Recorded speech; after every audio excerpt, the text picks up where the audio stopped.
proving more difficult than anticipated, it appears that advancing forces have faced significant logistical problems, such as running out of fuel and food. Now, you may remember there was a 60-kilometre Russian armoured column that was moving towards the capital from the west. Well, that has now dispersed, but artillery and rocket launchers have moved to within range of the capital, and Ukrainian forces have been putting up a strong fight against those. And even earlier this week, President Zelenskyy created a new joint military-civilian headquarter which would be responsible for defending the capital. Now, if we look at Ukraine as a whole, we can see these shaded areas which show where Russian forces are now said to be in control, and they're all pretty much around the Russian border with Ukraine. The main city that has fallen into Russian hands, and that fell just a week after Russia invaded, was the city of Kherson down in the south. But there have been reports this week that the Ukrainian army has now started launching counter-attacks, including on Kherson air base. So we will watch this closely. But much more of Ukraine, as we've been hearing, is under heavy bombardment from air, land and sea. And that includes the cities of Mariupol, Donetsk and Kharkiv. And as we've been seeing, the port city of Mariupol is surrounded by Russian forces, and yet somehow Ukrainian troops are holding out. And the city, although it is in ruins, has not yet been taken. But the bombs do keep falling, such as on that theatre in the city that was acting as a shelter for hundreds of civilians, including children. And we still don't know the number of casualties there. There's also heavy fighting in Donetsk and around that region. And remember, Russian-backed separatists held much of that territory even before the February invasion. And Ukraine's second biggest city, Kharkiv, is still fighting for its life. The city has been heavily bombed, including with the use of Russian cruise missiles. And there are claims that even cluster bombs have been used to target residential areas there. Civilian deaths are said to top 500 in the city. That's according to emergency services there, although they say that the number could actually be much higher. So, despite talk of a peace deal, at the moment, this war is only escalating. Alex Forrest-Whiting will take a look at some more developments in this conflict. An apartment block in the Ukrainian capital Kyiv caught fire after it was hit by the remnants of a downed Russian rocket. Emergency services say at least one person was killed and 3 others injured. Firefighters evacuated people from the top floors of the building and extinguished the blaze. Russian President Vladimir Putin has urged Russian businesses to start operating in Crimea, saying they have nothing to fear from Western sanctions. Crimea's economy is suffering from the tough sanctions imposed over the war in Ukraine. Russia annexed the peninsula in 2014. The Ukrainian President Volodymyr Zelenskyy has delivered a sharply critical address to German lawmakers. In his speech, delivered via video link, he said Germany had enabled Russia's invasion of his country by becoming dependent on Russian energy imports. He also accused Germany's political class of failing to recognise the growing Russian threat and called for more action to end the war. His country is not far from Germany, and it is being destroyed by war. In his address to the German parliament, Ukrainian President Zelenskyy vividly described the atrocities Russia is committing in Ukraine. Over the past 3 weeks, many people have been killed, thousands of Ukrainians. The occupiers have killed 108 children in the middle of Europe in the year 2022. There were heads in hands as German lawmakers listened for 11 minutes to Zelenskyy speaking live from Ukraine. The Ukrainian president did not mince his words, strongly criticizing Berlin for continuing to import gas and oil from Russia.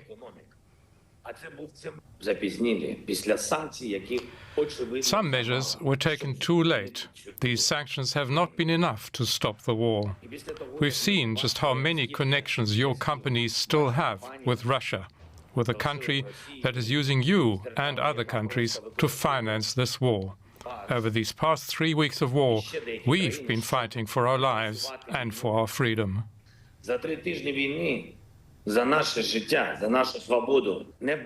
Zelenskyy urged Germany to do more to support Ukraine. If not, Europe would not survive, he warned, would not be able to keep its values. He called what Ukraine sees as a lack of proper support from Berlin a new wall between Germany and Ukraine.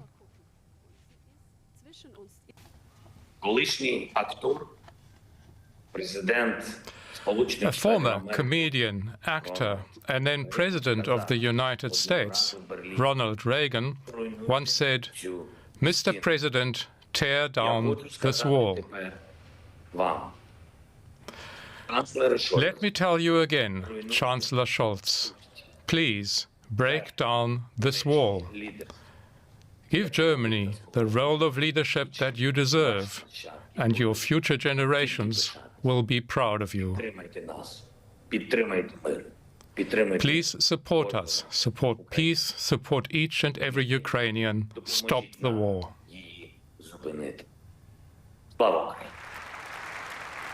The German government had said before the speech that it would not formally respond, and so the session ended with a standing ovation for the Ukrainian president and with German lawmakers left to digest an inconvenient truth. Well, that report from DW political correspondent Hans Brandt, who joins us now. Welcome, Hans. President Zelenskyy really did not hold back with his criticisms of Germany's political class. Yes, indeed. He's not someone to mince his words. And after all, he is speaking as a president who's literally under fire, under siege in his capital. So for him, it's not the time for diplomacy. In fact, Zelenskyy, even before the war started, was not somebody to mince his words. He's always been very direct in the demands he's made, especially of Western countries. But we have to see that the criticism concerned very largely the previous German government, the government of Angela Merkel, because it concerned the things that Germany had done or had failed to do in the years leading up to this situation, leading up to this Russian aggression in Ukraine. For instance, the building of that gas pipeline between Russia and Germany, the Nord Stream pipeline. So it was something directed at Germany as a whole, not necessarily only or directly, most directly at the current government. Right. And is it likely, therefore, do you think, to change anything? Will it change Germany's position on sanctions or even the no-fly zone? Well, obviously, Germany has been implementing all the international sanctions that have been decided on an international level. There really are only sanctions left outstanding that would involve cutting off Europe from supplies of gas and oil from Russia. In other words, boycotting Russian supplies of oil and gas. And this is something that's very controversial in the whole of Europe and in Germany too, because large parts of this continent are dependent on those supplies. Germany has said that it wants to reduce its dependence on Russian supplies of oil and gas as quickly as possible, but that is not possible immediately, that it will take some time. So those sanctions are not likely to be implemented. And as far as the no-fly zone is concerned, that's something that Zelenskyy has been demanding, for instance, also in his address to the United States Congress. That is something that NATO has said is not going to happen because it would involve a direct confrontation between NATO and the Russians, and that's something that everybody here wants to avoid. We saw everybody there giving him a standing ovation. Does that mean that the speech was well received, or has there been sort of behind-the-scenes criticism? I think you have to say that that was a politeness, if not much more than politeness. I think both the standing ovations when Zelenskyy started speaking and after his speech was finished, there has been some dispute about how reaction should have been towards his speech. The parliament itself had no discussion, no further discussion on Zelenskyy's speech. That had been decided beforehand. The Foreign Minister, Annalena Baerbock, had said that Parliament should listen to these words, should let them sink in, and not have a debate in which Zelenskyy's statements would be kind of torn up in political debate. But what actually happened was that the Conservative opposition tried to change the agenda of that session and tried to impose a debate about Zelenskyy's speech. That was blocked by other parties. So in fact, in Parliament, it ended in some acrimonious strenuous exchanges between the various political parties, which in the end did not leave such a good picture of German Parliament after this speech. OK, thank you for that, Hans. DW political correspondent Hans Brandt.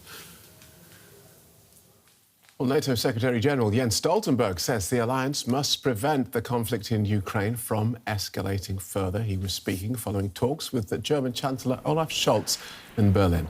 Chancellor Scholz reiterated that NATO would not intervene militarily, but promised Ukraine more humanitarian and financial aid. After the meeting, Mr. Stoltenberg held talks with the German Foreign Minister Annalena Baerbock, and we'll bring you to their joint press conference in the next few minutes. Out of that, we can hear from another of DW's political correspondents, Simon Young. Welcome, Simon. So what can we expect to hear from Ms. Baerbock and Mr. Stoltenberg?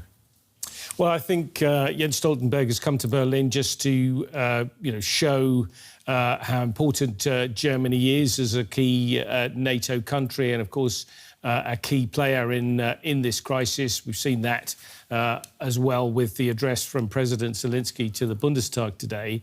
But of course, the leaders, Olaf Scholz, the Chancellor, earlier was meeting with Stoltenberg, and he's also had a meeting with Christina Lambrecht, the Defence Minister, and now he's meeting the Foreign Minister as well. So I think it's a display of solidarity, and it's to underline this impetus that's clearly seeing in NATO in recent days, that more needs to be done to be ready for future crises, as well as coordinating the response to the war in Ukraine.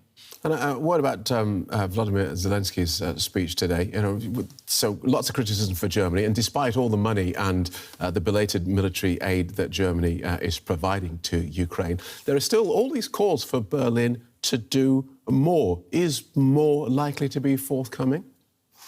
Well, the Chancellor said earlier, Chancellor Scholz, that that Germany would do all it could to support Ukraine and would offer more, but he couldn't be more specific than that at this time. So I think Germany's already come a long way, as you suggested, in changing its policy. If you remember at the beginning of this, Germany's promise of a few thousand helmets to protect Ukrainian troops was rather mocked. They've come a long way from there and have delivered 1,000 anti-tank weapons, as well as, I think, 500 surface-to-air missiles. So significant military kit, which they say at least has been delivered already. If it hasn't been delivered, it's promised, and it's supposed to be going. Now, Annalena Baerbock said in the Bundestag yesterday that, frankly, you have to admit, Germany needs to admit to itself that it doesn't have enough military equipment for this type of eventuality. Of course, nobody really foresaw it. Just interrupt you there, Simon, because Jens Stoltenberg and Annalena Baerbock are now taking to the podium at NATO headquarters, so let's cross there live.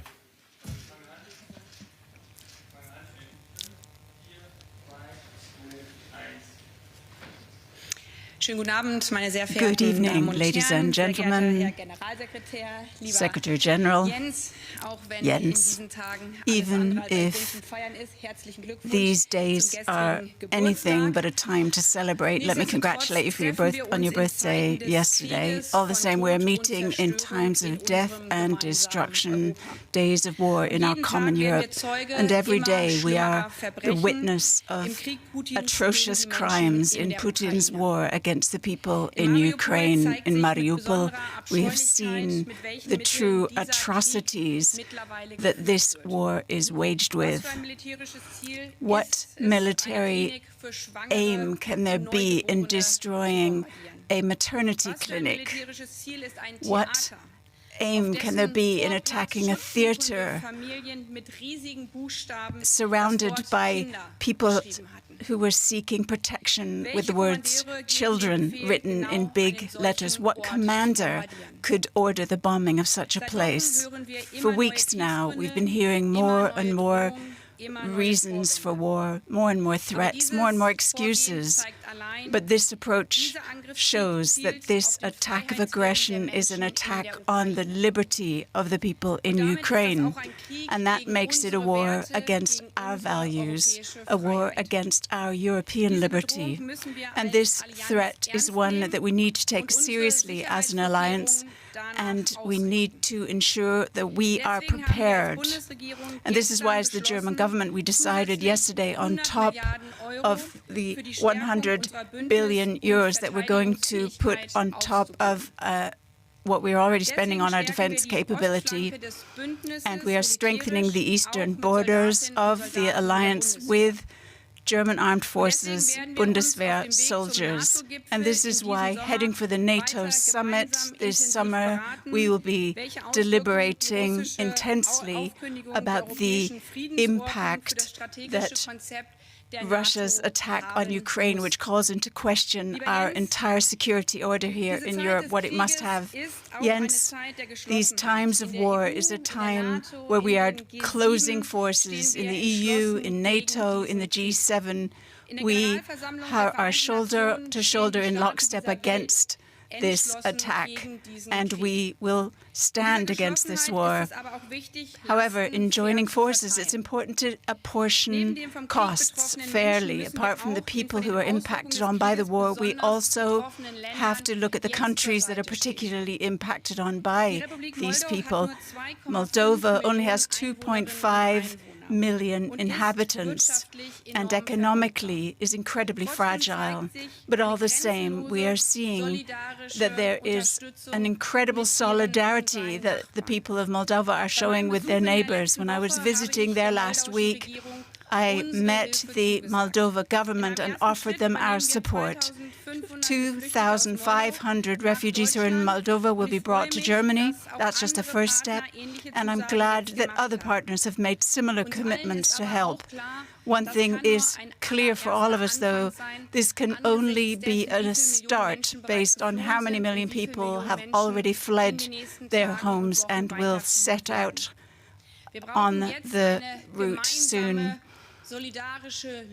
Together, we need to have a kind of air bridge based on solidarity to Europe, but also across the Atlantic. We need to bring people from the EU's borders to the heart of Europe. Many have driven with their own cars. There are many have come who have friends and relations in the European Union. People have come to us who were able to take a few things with them. But as this war becomes more brutal, more terrible, more and more people are coming who have only got the shirt on their backs. Many are vulnerable. There are children coming unaccompanied. And we cannot just leave these people on the external borders of the EU and say that they'll somehow distribute and trickle through Europe. When I went to Moldova, I met an 80-year-old woman. And at first, I didn't dare ask where she wanted to go in Europe because it was clear to me that she wouldn't even be able to give me an answer. And she said, to be honest, I just want to go to heaven now. I have lost everyone and everything. This woman, like so many others, cannot simply defend themselves. This is our job as European states, as the European Union, but together with our partners as well.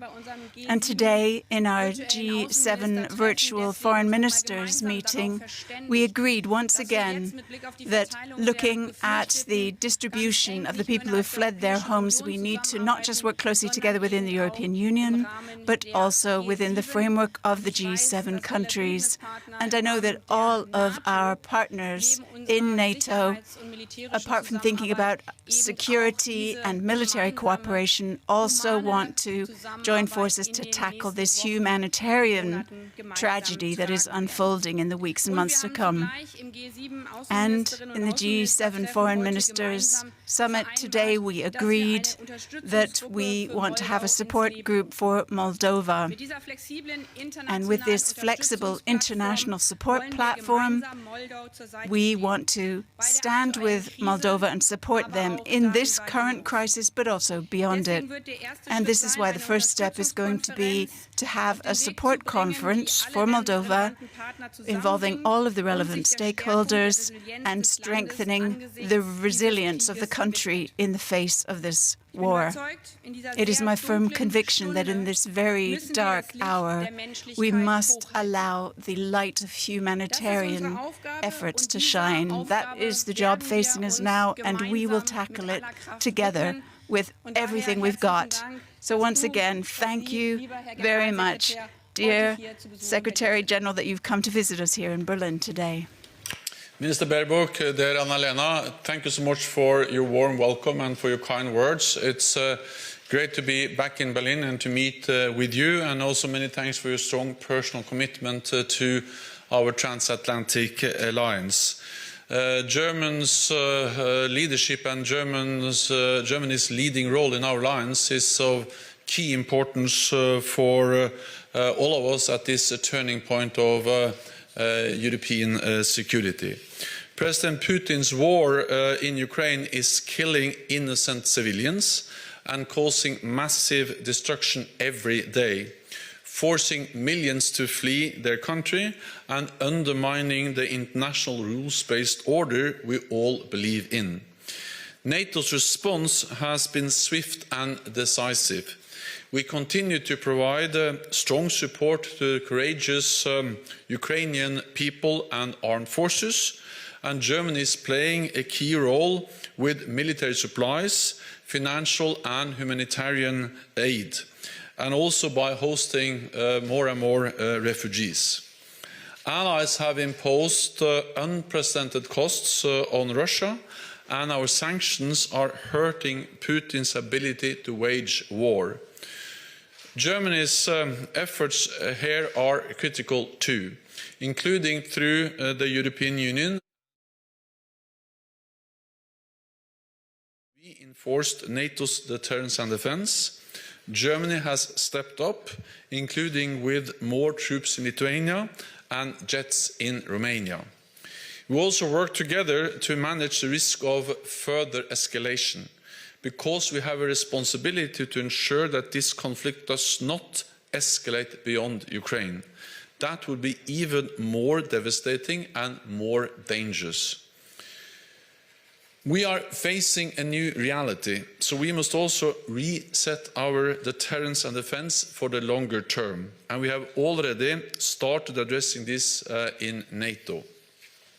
Reinforcing our defences will require increased defence investments. Germany is leading by example, including with major increases to the budget and your decision to invest in fifth-generation aircraft. I really welcome Germany's tireless efforts to find a diplomatic solution to the crisis in Ukraine, including your government's direct contacts with the Kremlin. At next week's NATO summit, we will address the consequences of Russia's invasion, our strong support to Ukraine, and further steps to strengthen NATO's deterrence and defence. North America and Europe stand united in NATO, determined to protect our people and our values. So once again, dear Annalena, it's great to be here, and I look forward to our meeting, and I also look very much forward to continue to work with you. Because your leadership and your strong message on the need for standing together, facing this new reality, is something that is important for the whole alliance. So thank you so much. Zwei Fragen. Die erste kommt von Rosalie Roman jetzt von der Deutschen Welle. Eine Frage an Yes, a question to both of you, if I may. Minister, you've talked about reinforcing the eastern flank. What does that mean exactly? How many soldiers will go where? And does that mean that new equipment will be sent there as well? And a question to Mr. Stoltenberg. What sort of dimensions of reinforcing the eastern flank of the NATO territory are we talking about? And then another question. Today, you heard Mr. Zelenskyy accusing the Germans of not having done enough for Ukraine. How do you see this and the reinforcement of the armed forces now. Well, thank you. NATO defense ministers yesterday passed the military baton on to strengthen NATO forces and to work through this, to look at all of the options. Among these are stationing more troops there, considerably more troops. NATO has already increased our deterrence and defense, especially in the eastern part of the alliance. We now have hundreds of thousands of troops on heightened alert across the alliance. We have 100,000 US forces, troops in Europe. That has increased by several thousands just over the last weeks. And then we have 40,000 troops under direct NATO command, especially in the eastern part of the alliance, and the German leadership of the battle group in Lithuania, and the doubling of the number of German forces there is just one example of this increased presence on land, in the air and at sea. This is our immediate response. Sending a clear message to Moscow that an attack on one ally will trigger a response from the whole alliance, one for all for one. But then we have also started the process in NATO to assess the more longer-term consequences for our deterrence and defense. And we have asked our military commanders to provide advice. We will receive that advice within some weeks, and then based on those advices from our military commanders, we will take the political decisions on how to further strengthen for the more longer term our deterrence and defense. The deterrence and defense is not about provoking a conflict, but it is about preventing a conflict. It's about preserving peace. And NATO's core task is to preserve peace, prevent conflict. We have done so for more than 70 years, and we need to continue to do that in a new security reality. On Ukraine, I will just say that I fully understand the frustration and the desperation that President Zelenskyy and the Ukrainian people feel, because they are in an extremely difficult situation where they see civilian casualties, destruction every day, including attacks on hospitals, schools, civilian infrastructure. And that's also the reason why NATO allies have stepped up their support, also delivering advanced weapon systems, air and missile defense, anti-tank weapons, fuel, ammunition, which is critical for the resistance that the Ukrainian forces are able to mobilize against the invading Russian forces. And at the Defense Ministerial meeting yesterday, allies stated and committed to continue to provide critical support to Ukraine. Let me also add that we have also actually supported Ukraine significantly since 2014, since Russia illegally annexed Crimea. Since then, NATO allies and NATO have supported Ukraine in many different ways. Allies have trained tens of thousands of Ukrainian troops, which are now on the front line fighting the invading forces. We have equipped them over many years with missile defense, with air defense, with many types of equipment. So the Ukrainian army, defense forces, is much bigger, much stronger, much better equipped, much better trained, much better commanded now than in 2014. It's first and foremost the bravery, the courage of the Ukrainian armed forces, which has enabled them to resist the invading Russian forces. But of course, the support we have been giving them for many years has proven to be extremely important, and therefore will continue to provide support to Ukraine. Die nächste Frage kommt And von the Jörg next Blank. question is Jörg Blank from DPA. Eine Frage an Sie beide. Yes, a question to both of you. First of all, there is speculation and thoughts about ending the agreement between NATO and the other countries. And then a question to you about solidarity of the three heads of state who went to Kiev recently. Can you imagine going there yourself as an expression of solidarity to Ukraine? Well, first of all, regarding the first question, as NATO states in the past, at every point we have said clearly what our commitment is to the NATO-Russia Basic Act, and it is Russia that has, in a most brutal way, destroyed this agreement and the peace in Europe with it. For me, it is clear that in the light of this infringement, we cannot simply go back to business as usual. And this is why, looking at our response, namely an absolute flagrant infringement of international law, but also the destruction of the NATO-Russia final accord, which was the basis of peace here. And that response is sanctions, and the fourth sanctions package has just been put in place, and we absolutely condemn this flagrant breach of international law and our Basic Act. And as the Secretary General has made very clear, this is the time to protect ourselves on the eastern flank as well, better than we were protected in the past. I've emphasized this myself, and thus, looking at our eastern flank, we need to station more troops there. However, and I need to say this as well, this is explicitly on the basis of the NATO-Russia Basic Act, because it has made clear again and again that the voluntary commitments that were part and parcel of this agreement take place within the framework of a security environment, and the breach of this is something that Russia has carried out, which means that we see ourselves in a position that we must reinforce our strengths there. So it is still very much in the vein of this unilateral breach of that agreement. I would like to remind you of the fact that, as Minister Baerbock said, Russia has walked away. Russia has violated the NATO-Russia Founding Act not only once, but actually every day since they illegally annexed Crimea in 2014. Because in the NATO-Russia Founding Act it's clearly stated that we should respect the sovereignty and territorial integrity of every European nation within its international recognized borders. So there is no doubt that Russia, by annexing Crimea, they violated the NATO-Russia Founding Act. Then they continue to violate the Founding Act by destabilizing eastern Ukraine, Donbass, by supporting the separatists.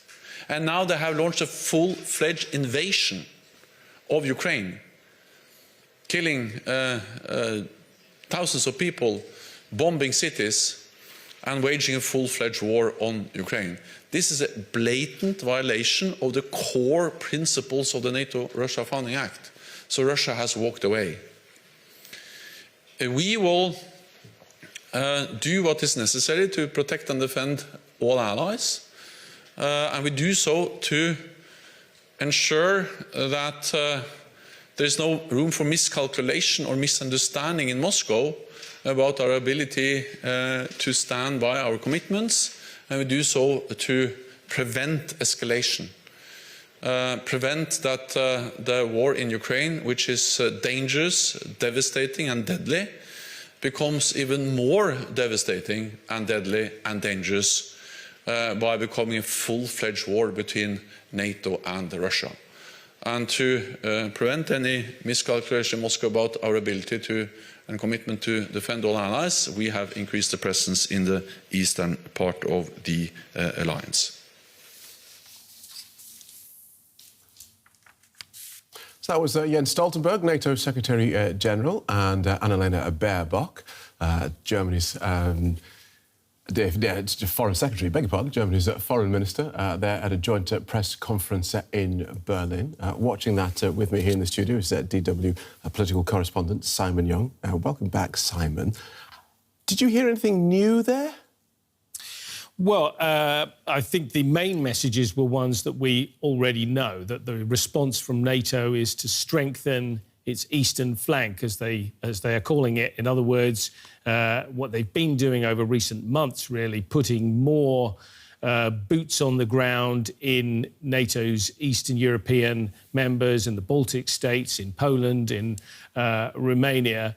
In order just to send a message, but also there's more equipment, there's more readiness, there are more plans, there's a greater sense that, any threat coming from the East, well, it's obvious where that can come from right now, that will be met and NATO will defend its territory. So that, I think, is the key thing that I would point to what they were trying to say. Of course, Annalena Baerbock also talked at quite some length, I thought, about the humanitarian aspects of the war, what she called the atrocious crimes against Mariupol, against that maternity hospital that we've seen the horrific pictures from. She called it an attack on our liberties and our values. That is the reason, she says, why we need to take it seriously and start spending more heavily on defence and taking these measures. One thing I would pick out from what Jens Stoltenberg said is his point that he made twice, actually, that NATO has responded and stepped up its response since 2014, since the annexation of Crimea by Russia. And he was in part responding, as the question invited him to do, to what President Zelenskyy said earlier to the Bundestag. He said that Germany had, and NATO as well, had not done enough to push back against Putin and against Russian aggression since 2014. And Jens Stoltenberg says, well, NATO has done a lot. It has trained Ukrainian troops. It has equipped the Ukrainian armed forces. And he said they're in a much better condition. They're much stronger, much more capable of defending their country now than they were 8 years ago. I think he was pretty robust, actually, in sort of dismissing the idea that NATO has done nothing for Ukraine. Interesting as well, amid all the talk of international organisations, G7, EU and NATO, all got a mention there.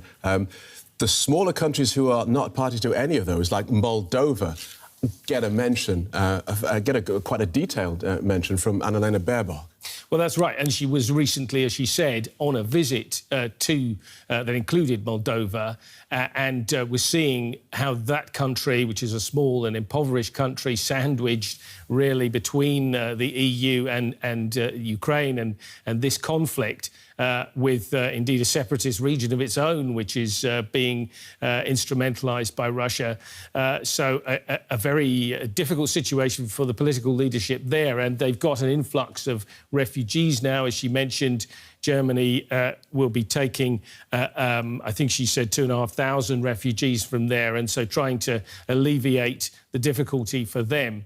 But again, I think it points to this theme, if you like, of the German foreign minister, that she says, Germany's foreign policy is ethically based. It's based in humanitarian values.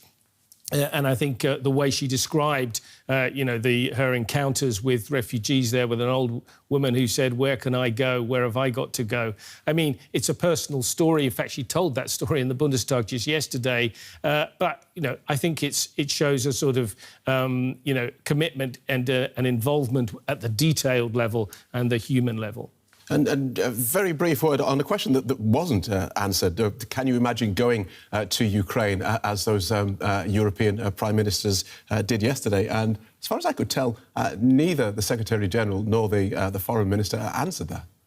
No. Well, I think that visit by the leaders from Poland and Slovenia and the Czech Republic, which was a brave and difficult thing to do, to go to Kiev at this time, has been seen with a certain amount of scepticism in other Western capitals. Okay. So I don't think we'll see Baerbock or Stoltenberg heading there soon, no. Political correspondent Simon Young, thank you so much. Well, as one of the few countries in the world where paid surrogacy is legal, Ukraine has become a European hub for the practice. But babies born to Ukrainian surrogates since war broke out have been stranded, with their foreign parents unable to pick them up. Our next report is from Kyiv, where newborns are being cared for by nurses in a basement clinic. Tiny souls oblivious to the danger above. Thanks to nurses who brought them to a shelter.